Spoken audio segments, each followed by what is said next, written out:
మిమ్మల్ని చాలామంది కలిశారు. కలిసిన వాళ్ళందరూ కూడా నాతో చాలా విషయాలు చెప్పారు. Okay sir. ఆయన దగ్గరికి వెళితే మనకున్నటువంటి ఎన్నో సమస్యలకి సమాధానాలు దొరికిపోతాయండి. సాధన అవసరం లేదు ఆయన చెప్పే మాటలు చాలు మనకి అని అంటారు. అంటే దేని గురించి అని అంటే వాళ్ళు చెప్పే ప్రతిదీ కూడా అసలు కర్మ అంటే ఏంటి, మనం ఎందుకు ఈ కష్టాలు అనిపిస్తాము, మనం చేస్తున్న పని ఏంటి, ఈ కర్మ సిద్ధాంతం ఏంటి, వీటి మీద బాగా అవగాహన ఉంది వారికి, ఒకసారి వారిని అడగండి అన్నారనమాట. Okay sir, thank you. అందుకని మీరు అసలు ఈ కర్మ అంటే మనం చేస్తున్నటువంటి సత్కర్మ దుష్కర్మ అసలు కర్మ అంటే ఏంటి, ఈ కర్మలు మనల్ని ఏ విధంగా ప్రేరేపిస్తాయి, కర్మలో పడి మనిషి ఎన్ని రకాల కష్టాలను కొని తెచ్చుకుంటున్నాడా లేదా కష్టాలు అట్లా అవే ఉన్నాయి అనే విషయాలు తెలియజేయండి. అంటే ఫస్ట్ నా ఆధ్యాత్మిక జర్నీ గురించి కొంచెం వివరిస్తాను సార్. అంటే ఇలాగ రావడానికి మూల కారణం ఏంటి అనేది. ఫస్ట్ నేను జాబ్ చేస్తున్న క్రమంలో కొంతమంది వ్యక్తులు సంబంధం లేకుండా నా జర్నీలోకి ప్రయాణించారు. ఆ వ్యక్తుల వల్ల నేను కొంత ఆర్థికంగా నష్టపోయినా. వాళ్ళు ఎలా వచ్చారు నా జీవితంలోకి, ఏమేమి జరిగింది అనే దాని మీద కొంత రివిజన్ చేసుకున్నా. తదనంతరం ఏమైంది అంటే నా జీవితం ఆ ఉద్యోగం చేసుకుంటూ కాలక్రమేణా హాయిగా ఉన్న క్రమంలో అనుకోకుండా హఠాత్తుగా ఒక మేజర్ ఇంజరీ జరిగింది. నాకు 2 అబ్బాయిలు అయితే చిన్న అబ్బాయి యాక్సిడెంట్లో అప్పటి భాషలో మరణించడం జరిగింది. ఇప్పటి భాషలో బాడీ వదిలేయడం జరిగింది. సో ఆ వదిలేసే క్రమంలో ఒక 20 రోజుల బిఫోర్ మా ఇంటి ముందడికి ఒక సాధు అనుకుంటాము, మన ఈ పక్కీరోళ్ళు వచ్చి ఇంటి ముందరికి వచ్చి మామూలుగా భిక్షాటనకు వస్తారని మనం అనుకుంటాము. వాళ్ళకు మా అబ్బాయి, చనిపోయిన అబ్బాయి 10 రూపాయలు డబ్బులు ఇచ్చిండు.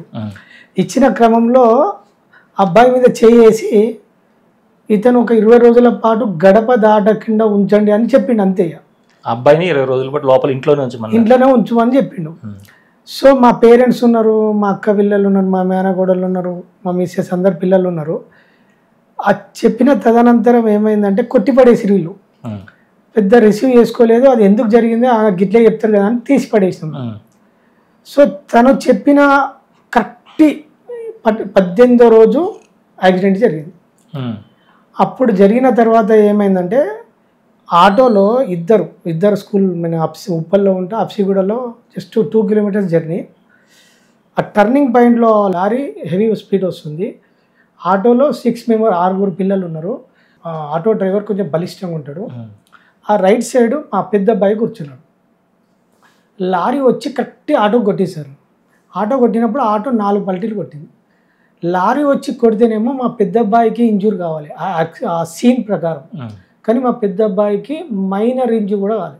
లోపల కూర్చున్న మా అబ్బాయి, చిన్న అబ్బాయి లారీ టైర్ కిందకు దేహం వదిలేసాడు. నాకు ఆ క్షణంలో కొంచెం ఎట్లుంటుంది సార్ దుఃఖం. పిల్లలను కోల్పోతే దుఃఖం బాగుంటుంది కాబట్టి కొంచెం డిప్రెషన్కి వెళ్ళిపోయినా, మతి స్థిమితం లేని స్థితి కూడా అనుభవించిన. నాకు అప్పుడు కరోనా స్టార్ట్ ఇయర్లో మా దగ్గర సిద్ధేశ్వర స్వామి టెంపుల్ ఉంటుంది. ఆ టెంపుల్లో కొద్ది రోజులు మౌనంగా ఉందాము, అందరికి సమాజానికి దూరంగా ఉందని అక్కడ పోయినా. అక్కడ ఒక పిరమిడ్ ఉంది. ఆ పిరమిడ్లో వీళ్ళు సత్సంగం చెప్పేటప్పుడు విన్నా. అక్కడ ఒక బుక్ చదివినా సార్. ఫస్ట్ ఆత్మాయనం అని ఒక బుక్ దొరికింది. ఆ బుక్లో 2 అన్నదమ్ములు ఉంటారు. వాళ్ళ బ్రదర్ చనిపోతాడు, అంటే ఆర్మీలో ఉంటాడు. ఆ డెత్ బ్రదర్ చనిపోతే తర్వాత ఒక భారతీయ యోగి వచ్చి అంటే బ్రదర్ చనిపోయిన ఈయన డిప్రెషన్లో ఉంటాడు. ఈయనను ఆ బాడీలోకి వచ్చి ఈయనను తీసుకుపోయి ఆ సూక్ష్మ లోకాలన్నీ చూపిస్తాడు. ఇది ఎలా పాసిబుల్, ఇవన్నీ నిజమా అని నేను అనుకున్నా సార్. అప్పుడు కొంచెం అనిపించింది నా లోపల ఈ సత్యం తెలుసుకోవాలన్న బీజం నాకు అక్కడ మొదలైంది. తదనంతరం నేను మళ్ళీ హైదరాబాద్ రావడము. ఒకసారి ఏమైందంటే నేను హైదరాబాద్లో ఉండి ఆర్థికంగా నష్టపోయిన, కొడుకును కూడా కొట్టుకున్నా, మళ్ళీ ఊరికి వెళ్ళిపోదామని ఒక ఆ స్థితిలో ఉన్నా. ఒకసారి హోటల్ దగ్గర టీ తాగుతున్నా సార్. నాకు సంబంధం ఒక పరిచయం ఉన్న వ్యక్తి లెక్కన ఒక వ్యక్తి వచ్చిండు. వ్యక్తి వచ్చి నువ్వు మళ్ళీ కొత్త ప్రయత్నం చేస్తున్నావట అంటే నేను అనుకున్నా, ఆయనకు చెప్పింది లేదు, ఏం లేదు. ఆ వ్యక్తి వచ్చిండు, నువ్వు మళ్ళీ ఎక్కడికి మళ్ళీ కొత్త ప్రయాణం చేయకు, నీకు ఇక నుండి నీ జీవితంలోకి కొత్త వ్యక్తులు ప్రవేశిస్తారు, నీకు కొత్త దారి దొరుకుతుందని ఒక సమాచారం ఇచ్చింది సార్. చెప్పిండు, తెలిసిన వ్యక్తి లెక్కనే వచ్చిండు, మాట్లాడిండు, పరిచయం అయింది, మళ్ళీ కనవలేదు సరిగా. అరే ఇదేంది ఆశ్చర్యం అనిపించింది నాకు ఇక్కడ ఈ సంఘటన జరిగినప్పుడు మా కొడుకు చనిపోయే ముందు పక్కీర్ ఆయన గుర్తొచ్చింది సార్. అరే అని చెప్పి అప్పుడు నేను జాగృతం అవడం, అంటే మళ్ళీ నేను తెలుసుకోవడం ఇదేదో ఉన్నది అని తెలుసుకోవడానికి అని నేను జాగృతమైన ఆ క్షణంలో ప్రతిదీ అబ్జర్వేషన్ చేసి నేను హైదరాబాద్లో ఉండిపోయి ఆధ్యాత్మిక సంస్థలన్నీ తిరగడము, పిఎస్ఎస్ఎం మూమెంటు, సాక్షి ఓషో ఆశ్రమము, రమణ మహర్షి ఆశ్రమం అన్నీ తిరగడం వల్ల నాకు కొన్ని బేసిక్ అవగాహన వచ్చినాక నేను సాధన ప్రాక్టీస్ చేసిన సార్. సాధన చేసినప్పుడు నా లోపల తెలుసుకోవాలన్న తత్వం బాగా ఉన్నప్పుడు నాకు బాగా డెప్త్ ఉంటుంది సార్. అంటే దీని లోతుల్లోకి వెళ్ళి తెలుసుకోవాలన్న మైండ్లో బాగా నాటుకపోయింది అది. ఆ నాటుకపోయినప్పుడు అసలు ఏంది జీవితం, మంచి వాళ్ళకేమో కష్టాలు వస్తాయి, అంతా బ్రహ్మంగారు చెప్తారు కదా సార్, నీచుల ఇల్లు శిల సంపదలతో తులతూగుతాయి అంటారు కదా. ఇదంతా ఎందుకు అని డౌట్ వచ్చి అట్లా తర్వాత ఒకసారి విపස්සన పోయినా సార్. మా అన్న తెలిసిన అనేవారా విపස්සనలో నాకు బుద్ధుని సెంటర్ చాలా ఉపయోగపడ్డది. ఒక 10 రోజులు కంప్లీట్ మౌనము, డైలీ 12 గంటలు మెడిటేషన్. వాస్తవానికి అక్కడ ఒక 3-4 డేస్ తర్వాత నాకు కొంచెం లోపల నుంచి బయటికి అంతా వస్తుంది కదా సార్. ఆ డెప్త్ వచ్చిన తర్వాత నాకు పిచ్చెక్కిపోవడం స్టార్ట్ అయింది. అంటే ఎక్కలేని కోపము, ఉద్రేకము అవన్నీ వచ్చేసినాయి. గతం అంతా గుర్తు రావడం అవన్నీ స్టార్ట్ అయినాయి. ఇక వాళ్ళు కొంచెం కన్విన్స్ చేసి కూర్చోబెట్టిండు. 7-8 రోజులు కామ్గా అయింది. అట్లా విపස්සనలో 3 కోర్సెస్ చేసిన. కోర్సెస్ చేసినాక సరిగ్గా నాకు కరెక్ట్ గురువులు దొరికారు. గురువుల వల్ల నేను మళ్ళీ అల్టిమేట్ స్టెప్ బై స్టెప్ సాధన చేయడం జరిగిన. సాధనలో కూడా నాకు అన్నపూర్ణ మేడం గురువు దొరికింది. ఆ గురువు కొన్ని టెక్నిక్స్ ఇచ్చారు సార్. మేడం టెక్నిక్స్ ఇవ్వడం వల్ల నేను ఈవెన్ ప్రాపంచిక జీవితాలలో కూడా ధ్యాన స్థితిలో ఉండడం నేర్చుకున్నాను. ఈ నేర్చుకునే క్రమంలో నాది కొంచెం క్రూషియల్ జాబ్, కండక్టర్ జాబ్. అంటే హెవీ రష్ ఉంటుంది కదా. నేను ఆ క్షణంలో ఆ ధ్యాన స్థితిలో ఎట్లుండడం నాకు కొన్ని టెక్నిక్స్ నేర్చుకున్నా. ఫస్ట్ నేను నా ముందట ఒక దృశ్యం ఉంది, నేను చూస్తున్నా. అంటే ఇక్కడ ప్రపంచాన్ని కాకుండా ఒక దృశ్యం రూపంలో చూడడం అలవాటు చేసుకున్నా.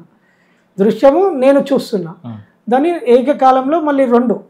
అట్లా నేను మెల్లగా ప్రాక్టీస్ చేసినప్పుడు ఈవెన్ బస్సులోనే కండక్టర్ జాబ్లోనే నేను ఆ సాక్షి సాధన డెప్త్గా, అంటే నేను టికెట్ ఇస్తున్నా, అంటే నా బాడీ టికెట్ ఇస్తుంది, నేను చూస్తున్నా, ఓన్లీ గమనించేవాడే నేనున్నా. నా శరీరం కర్మ చేస్తుంది కాదు, నేను కర్మ చేస్తలేను.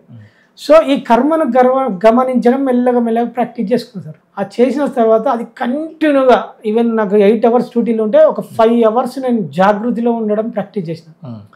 మళ్ళీ ఇంటికి రాగానే కరెక్ట్ సాధన ఇట్లా ప్రాక్టీస్ చేసి దాని మీద అవగాహన తెచ్చుకున్నా సార్. ఈ సాధన ద్వారా నాకు అసలు జీవితం ఎట్లా జరుగుతుంది అనే దాని మీద నాకు కర్మ మీద కొంచెం స్పృహ కలిగింది. కొన్ని వ్యక్తులు ఎట్లా వస్తారు మన జీవితంలోకి, మన జీవితం ఎటువైపు ఎట్లా తీసుకెళ్తుంది అనే దాని మీద అవగాహన వచ్చిన తర్వాత లాస్ట్కు నాకు భగవద్గీత శ్లోకాల మీద కొంత అవగాహన వచ్చింది. ఆ బుక్ చదువుతున్నప్పుడు నాకు తెలియకుండానే మామూలులోకి అర్థమయ్యేదానికి నాకు అర్థమయ్యేదానికి చాలా తేడా ఉండే సార్. నాకు ఏదైనా శ్లోకం చదివితే దాని డెప్త్ అర్థమయ్యేది. ఆ డెప్త్ అర్థమైన తర్వాత నాకు కొంచెం ఇంకా ఓకే, శ్రీకృష్ణ పరమాత్మ కర్మ చేయు అంటే కర్మణ్యేవాధికారస్తే మా ఫలేషు కదాచన మా కర్మ ఫలహేతుర్భో మాతే సంగోస్మ కర్మని అన్నాడు అసలు. అంటే కర్మ చేయమన్నాడు కానీ ఫలితం నాకు వదిలేయమన్నాడు. మరి ఫలితం ఇచ్చేది ఎవరు? సరే భగవంతుడే ఇస్తా అంటే మరి ఒక్కొక్కరికి ఒక్కొక్క రకంగా ఫలితం ఎందుకు ఇస్తాడు? మరి కర్మ నేను చేస్తే ఫలితం నాకు నేను చూసుకోవాలి. అంటే నాకు ఇప్పుడు మేము ఉద్యోగం చేస్తాం కదా సార్, మీరు ఎంతో అడుగుతారు. ఒక కంపెనీలోకి ఒక ఇంటర్వ్యూ అయినప్పుడు ఎంత ఎక్స్పెక్ట్ చేస్తారు అని అడుగుతారు కదా సార్. మరి ఇక్కడ భగవంతుడు మనకు అవకాశం ఎందుకు ఇవ్వలేదు అని ఒక ప్రశ్న ఉత్పన్నమైంది సార్. ఆ ఉత్పన్నమైనప్పుడు నాకు డీప్ ఒకసారి మెడిటేషన్లో బాగా డీప్కి వెళ్ళిపోయినప్పుడు నాకు ఒక 8 అవర్స్ మెడిటేషన్ చేసిన ఆ రోజు. నాకు ఆ డీప్కి వెళ్ళినప్పుడు ఆ దృశ్య దర్శనం జరిగింది. అంటే కర్మ ఎట్లా చేస్తామో దాని ఫలితం ఎట్లా ఉంటుందని దృశ్య దర్శనం జరిగింది. దాన్ని డీకోడ్ చేసినప్పుడు నాకు ఈవెన్ నేను చేసే జాబ్లో నాకు జీతం ఎవరిస్తారు?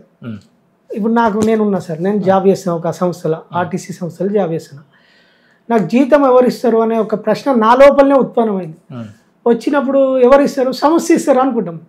వాస్తవానికి సంస్థ ఇయ్యది, అంటే మేనేజ్మెంట్ ఇస్తుంది జీతం అనుకుంటాం. మేనేజ్మెంట్ ద్వారా నియమించబడిన ఒక వ్యవస్థ ఉంటుంది సార్. ఆ వ్యవస్థ ద్వారా మనకు జీతం వస్తుంది. అంటే నియమం ఉంటుంది, ప్రొసీజర్ ఉంటుంది. ఆ ప్రొసీజర్ ద్వారా ఇప్పుడు నేను ఈరోజు ఉద్యోగం చేసిన, నాకు ఆ ఉద్యోగ ఫలితాన్ని ఎవరు ఇయ్యారనేది సిస్టమ్ డిసైడ్ చేస్తుంది, యాజమాన్యం డిసైడ్ చేస్తుంది. యాజమాన్యం అనేది ఒక నియమం డిసైడ్ చేసి పెట్టింది, వాళ్ళు పైన అక్కడ కూర్చుంటారు. సో నాకు కొంచెం దీని మీద క్లారిటీగా వచ్చింది. వచ్చిన తర్వాత ఇక నేను దాన్ని డెప్త్గా పరిశీలించడం జరిగింది సార్.